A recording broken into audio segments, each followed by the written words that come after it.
हम लोग आज भी हर दिन पेपर में पढ़ते हैं, बेटियों को जहर देके मार दिया गया। বলিউডের ঠোঁটকাটা কুইন কঙ্গনা রানাউত, যিনি সিনেমা জগতের পাশাপাশি রাজনীতিতেও বেশ সরব। তাছাড়া ট্রেন্ডিং ইস্যুতে তার বক্তব্য হরহামেশায় ভাইরাল হয় সামাজিক মাধ্যমগুলোতে।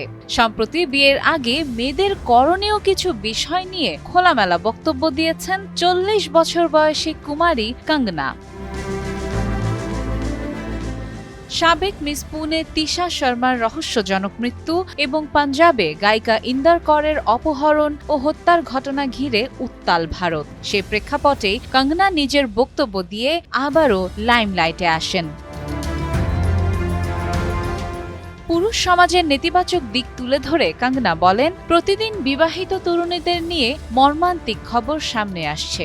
অনেক শিক্ষিত নারীও নির্যাতনের পরিবেশ থেকে বের হতে চাইলেও সমাজ ও পরিবারের চাপে আটকে যান। নারীদের উদ্দেশ্যে কঙ্গনা স্পষ্ট পরামর্শ, নিজের ক্যারিয়ার, পেশা ও পরিচয়কে কখনোই অবহেলা করা যাবে না। জীবনের সম্পর্ক গুরুত্বপূর্ণ হতে পারে, কিন্তু নিজের অস্তিত্বের চেয়ে বড় নয়।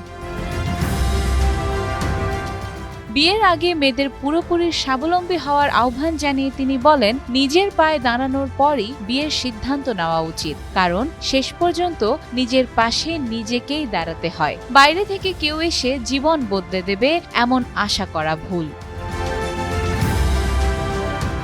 কঙ্গনার মতে, একজন নারীর সবচেয়ে বড় শক্তি তার আত্মনির্ভরশীলতা। নিজের জীবন নিজের মতো করে গড়ে তোলাই সবচেয়ে জরুরি। অন্যের কথায় নিজের স্বপ্ন, সিদ্ধান্ত বা পরিচয় বিসর্জন দেওয়া উচিত নয়। এই বক্তব্য প্রদানের পরপরই কঙ্গনাকে ঘিরে নেটিজেনদের মধ্যে আবারও শুরু হয়েছে তীব্র আলোচনা, সমালোচনা। সাদিয়া ইসলাম, টাইমস টুডে।